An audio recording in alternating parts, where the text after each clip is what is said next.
Good morning students. So today I am going to discuss bryophytes.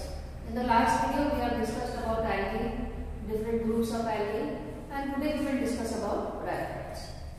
Bryophytes are a little bit more complicated in comparison to algae, and they are called amphibians of plant kingdom. Amphibian, all you know that organisms who can live on land as well as in the water are called amphibian. For example, frog. Similarly, the bryophytes, why they are called as amphibians? Because generally the bryophytes they grow in the area which is having moisture and shady area. Without moisture, bryophytes cannot survive. So they are living in the area where the land is also there and the water is also there, so that they can survive and reproduce.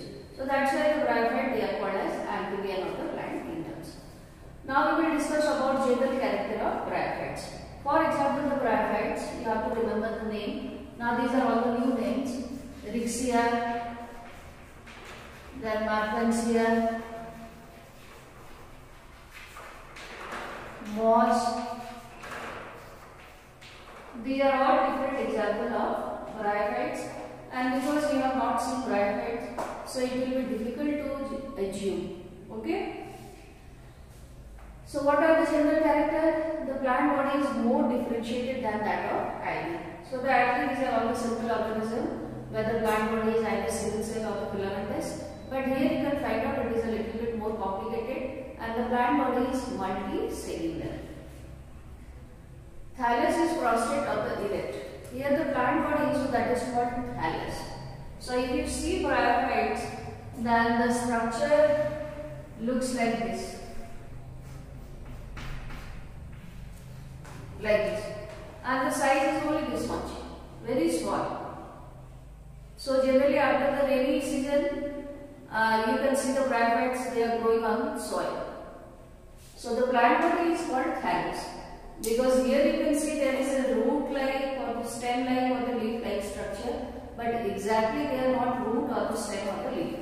So here also the plant body, that is called thallus. As in case of the algae also we call it as the thallus.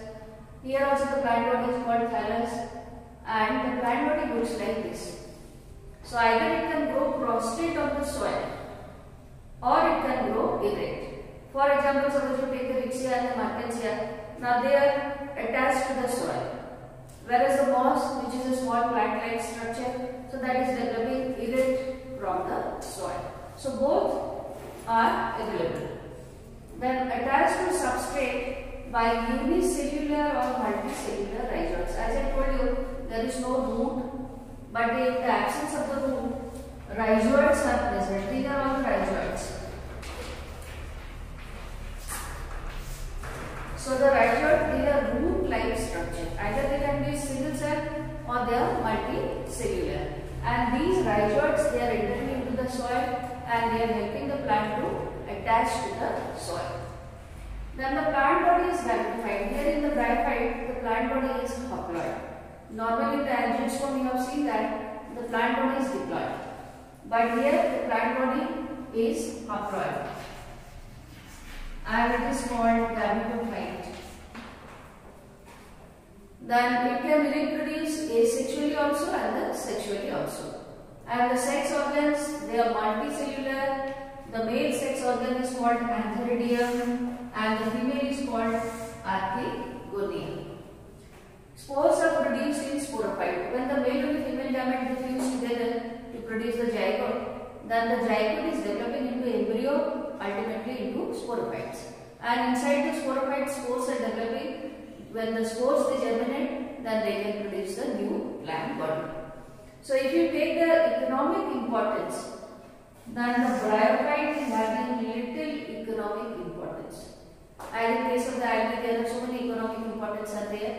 But here, the bryophytes either they are taken as a food by mammals or some of the birds, or sphagnum, which is a bryophyte, so that is also used as a fuel or the water holding material in shipment. When the materials they are coming by ship, then it takes long days. So for covering the material with the sphagnum, which is having the water holding capacity, the importance is there. And also the moss, with the lichen, they are helping to break the soil particles and which is helping in the formation of the soil. So these are all the economic importance. So bryophytes are mainly divided into two groups. One is the liverwort, another is the moss. Actually there are many groups are there in between also, but in your syllabus only two are given. So the liverworts, for example the Rixia and the Marchantia, now these are all primitive bryophytes. They are all simple bryophytes where the plant body is thallus. And moss is the advanced bryophyte where you can see the plant body looks like a small plant like this.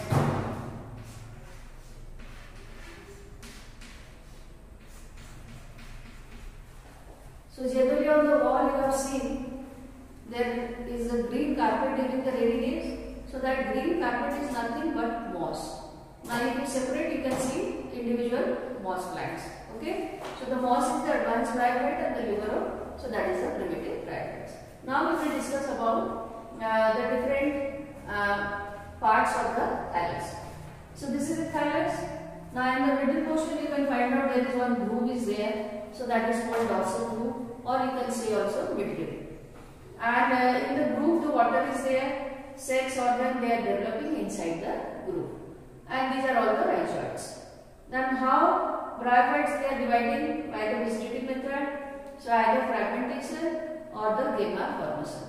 So in the process of the fragmentation, for example, suppose some of the cells they became dead in this part. Then now the thallus is divided into two halves. So in the dead portion of the thallus, now the main thallus is divided into two parts. So from one single thallus, ultimately two thalli they are developing. So that is called fragmentation. Fragmentation can take part in any part of the thallus. And the other one, so that is a gamma formation. Gamma formation is taking place in Marchantia. It is not taking place in Rixia. So on the dorsal groove, there are small cavities they are developing, and inside the small cavity, you can see there is a biconcave structure is developing. And this biconcave structure, so that is called gamma.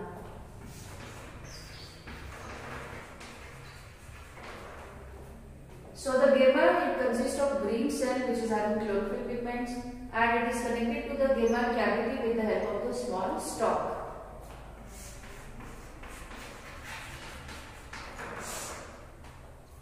So if the middle portion, the cell they are becoming dead, then the gamma can be divided into two parts, and when it is separated from the cavity and it is falling on soil, then they are having the growing margin or the growing apex of the tip, and from that tip the new thallus is developing. So this is the way how the bryophytes they are reproducing by vegetative method. Sexual reproduction is taking place by the formation of the male and the female sex organ. In the algae you cannot see there is only in the advanced algae specialized male and female sex organs are present.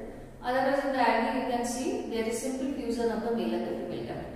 But here in the bryophyte the male sex organ is called antheridium and the female is called archegonium. Now we will discuss about structure of antheridium and the archegonium.